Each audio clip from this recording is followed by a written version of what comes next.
Members, it is about time we've attained the quorum. Item number 1, confirmation of the verbatim transcript and minutes of the meetings. The verbatim transcript of the special meeting held on March 22nd, and also the minutes of the 21st meeting held on April the 12th. I have received no proposed amendments. Unless I hear any proposed amendments, can I take them as confirmed? Thank you. Matters arising. Our meeting with the CS. The CS indicated that she would be willing to take part in the subcommittee on poverty at this meeting to be held on May the 20th to brief members on the injection into the CCF, and the administration, subject to members' agreement, will seek funding from the Finance Committee in mid-June, and the CS will also be prepared to join us for another special House Committee meeting sometime in early June or middle part of June. Mr. James Toh. Chairman, the infant formula restriction order has gone past the deadline, and we couldn't put it to the vote, and this has gone into effect without any amendments. So I'm wondering whether you can take it up with the CS as to whether the new definition that we discussed at the subcommittee should be tabled as or in the form of subsidiary legislation, so that after a certain date there would be an opportunity for LegCo to have some debates. The subcommittee did have a lot of discussion on the new definition. I get a feeling that a lot of members are in support. If the existing definition is not good enough, then it's not desirable.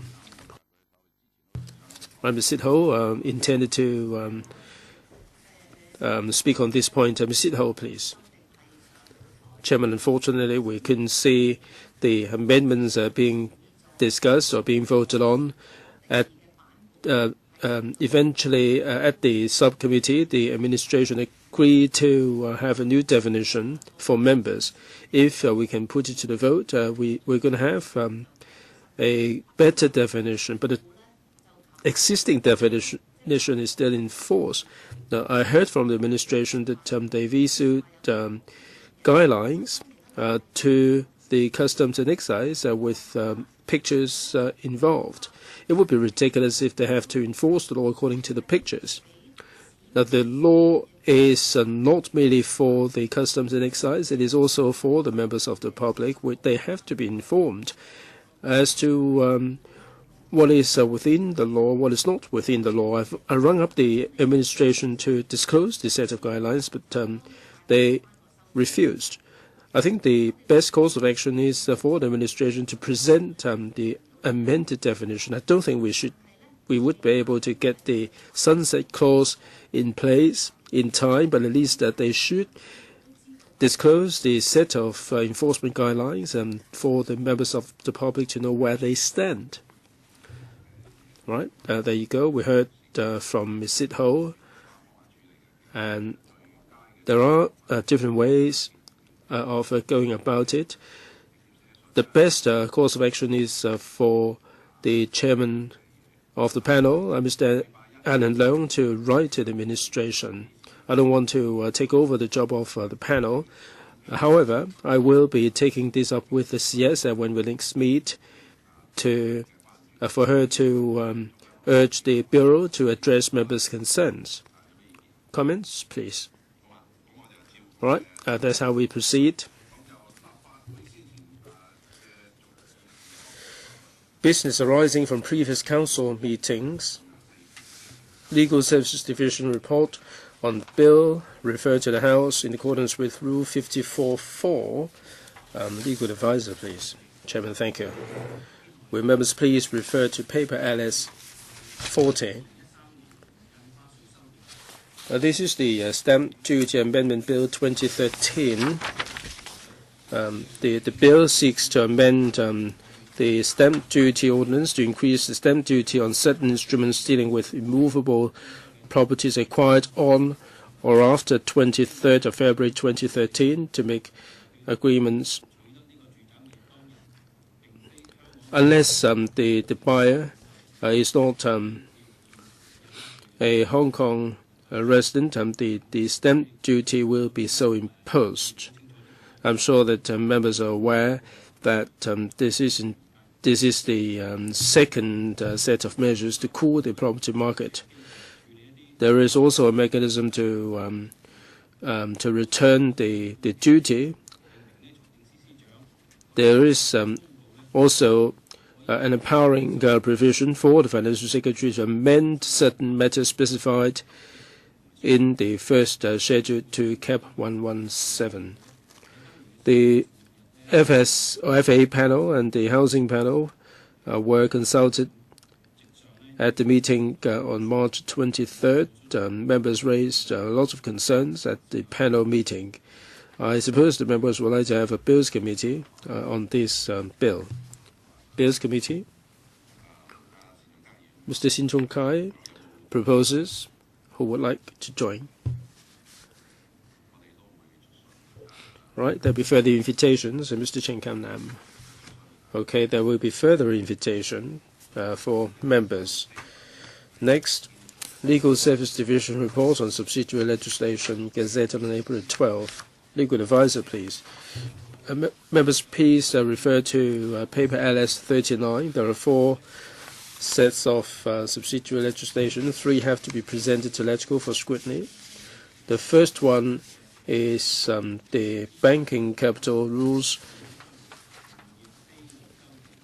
banking disclosure rules, and banking disclosure amendment rules. All these are intended to implement Basel III regarding the disclosure of capital. According to the legal notice, 30th of June will be the implementation date. At the FA panel, members expressed concerns regarding whether there would be extra costs to be incurred by the banking sector in implementing Basel III.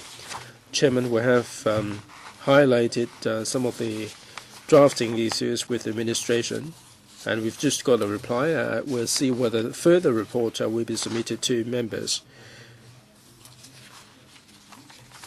Moving on to the Residential Care Homes, Persons with Disability Ordinance Commencement Notice 2013.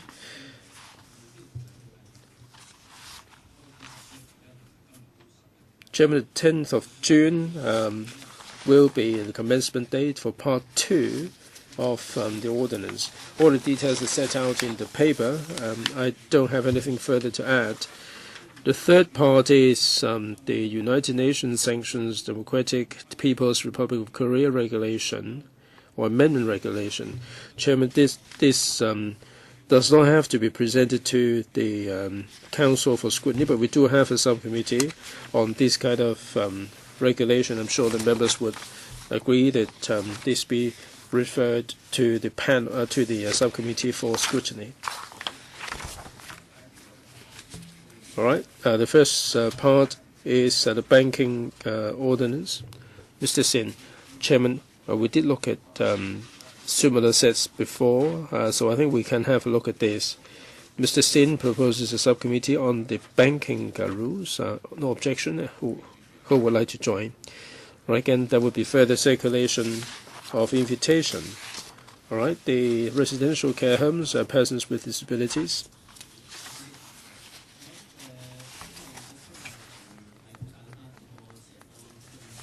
Chairman, I would like to have a look at the progress regarding the collaboration between the administration and the institutions. All right, Mr. Zhang proposes a subcommittee. No objection. Who would like to join them? All right, there will be further invitations. Right, the third part, the UN sanctions amendment regulation. I think we can refer this to the subcommittee under Ms. Sit-ho.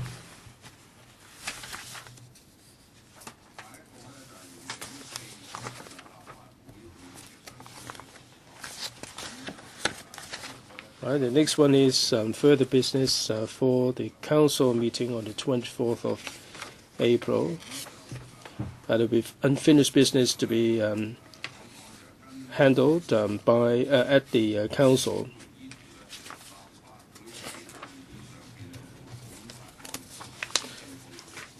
Well,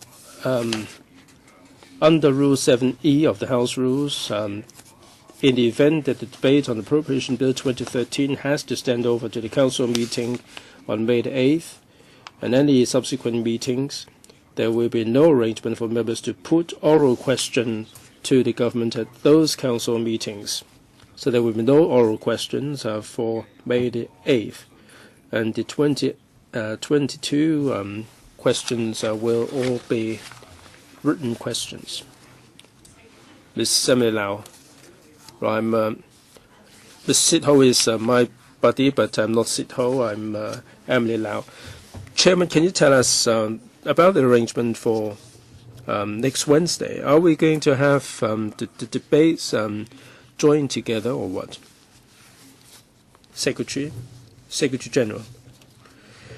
Chairman, on the 24th, the part for members to speak will continue, and thereafter the administration will give a response. And this will continue like before. Ms. Lau, we'll come back at 11 on Wednesday. Those who haven't spoken will be speaking, and thereafter the administration will give their replies, and they will put it to the vote for the second reading, and then we move on to the CSA. Is it how we proceed? How many more members who haven't spoken? There are 24 who have yet to speak. Right, so we'll carry on. Okay, thank you. Any questions?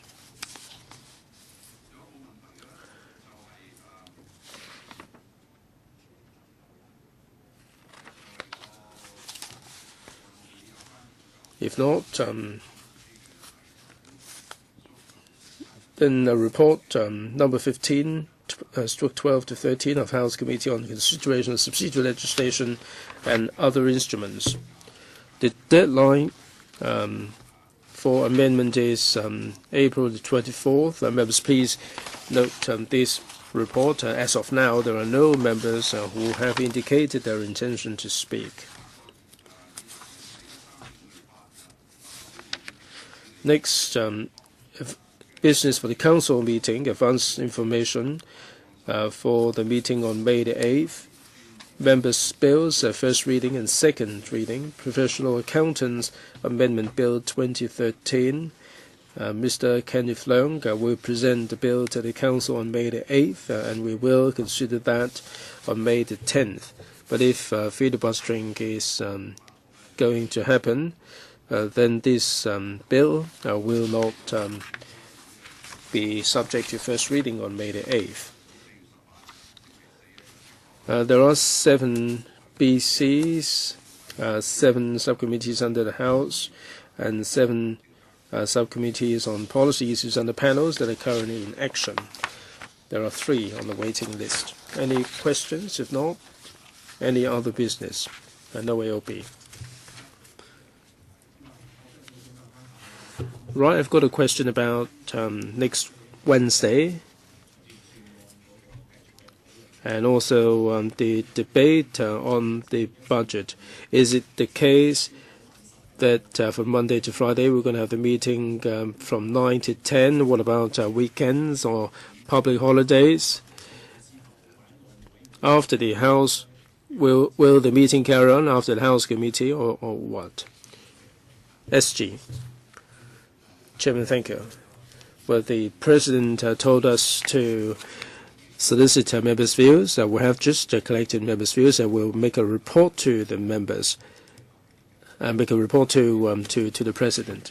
So, Mr. Oberchan, Chairman, I know we want to have as many meetings as possible, and we are not against reasonable meeting arrangements.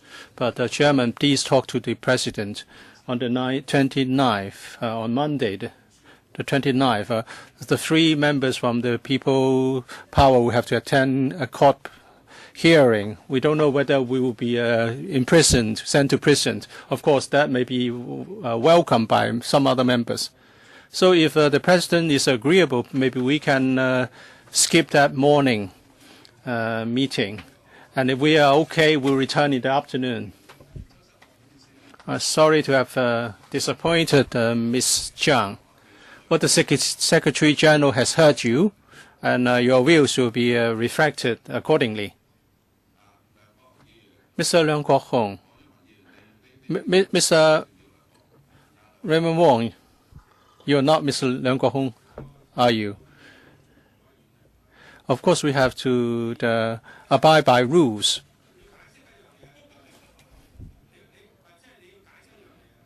You have one thing to explain here. If you have a break on a Saturday and a Sunday, why not on a Monday morning? I think the important thing is we obey rules. I don't think members will be willing to have 7 days a week and from 9 a.m. to 11 p.m. So there's no reason that a member would insist on doing that.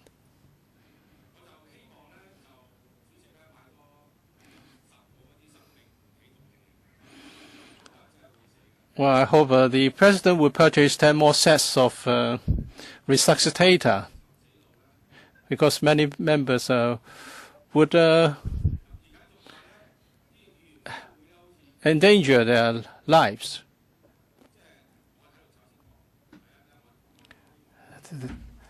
Ask the President to have more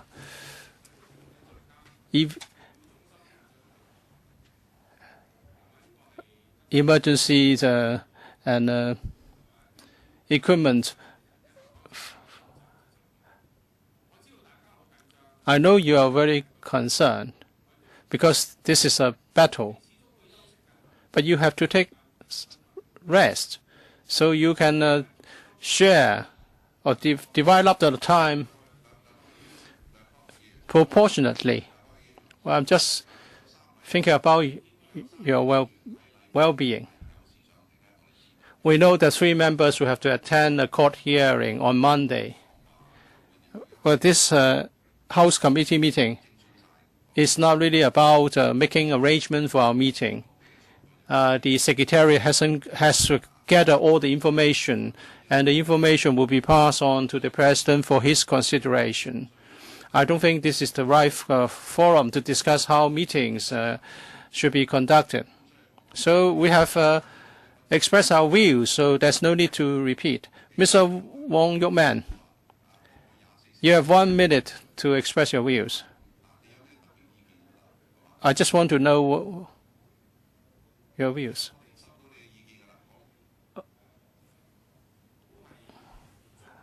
I hope we will not be having meetings 5 days in a row from 9 to 11. Someone might have got killed. And if you cannot really follow the schedule, then there's a lack of quorum, and the meeting is aborted. That's not very good. Well, I'm easy about this. I don't mind if I lose after filibustering. Mr. Wong Kok-heng, 1 minute for each member. Chairman, please tell the President that this Council would abide by its own rules. If there is filibustering in the budget debate, and if the majority of members think that we should have meetings from Monday to Friday from 9 a.m. to 11 p.m., well, and if some members have other business to attend to, I don't think the Council should give way and accommodate their needs. We are talking about a proper agenda of the Council. There's no need to accommodate some members who are not able to attend, because that could happen to any member. If we create such an exception, then there are other members who would like to seek a similar accommodation in the future. Ms. N. Jiang. There's no need to have equipment for emergency, life-saving equipment. There's no reason to accede to their request. Well, if life is threatened, and if you are about to suffer a collapse, please let us know. That we don't want to see such unfortunate incidents. Perhaps the chairman, you should ask them to withdraw their amendments now. Well, I wish I could do that. Well, I'm not asking you to change the meeting time. That's up to the president and the secretariat.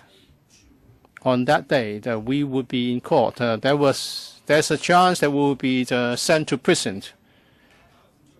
If you want to do something, by all means, you have to pay a political price. That applies to all Democrats or pro-establishment members. Your action may extract a political price, no problem. So if you want to have a meeting on that day, well, go ahead. You just have to pay a political price. We are in the minority. Of course, we are not going to get any concessions. We are attacked even by the pan-Democrats. So we have our pressure to cope, and we'll play along. You can practice your calligraphy till the end of the year. Ms. Sito, the Labor Department has informed the Secretariat that we should have meetings on Wednesday, Thursday, and then we can have meetings on other days, and for Saturdays we can have public hearings, so that we won't fall behind too much in our timetable. And we should allow some time for other bills to be properly examined. Well, members have conveyed their wishes to the Secretary General, and the information will be reflected and duly considered by the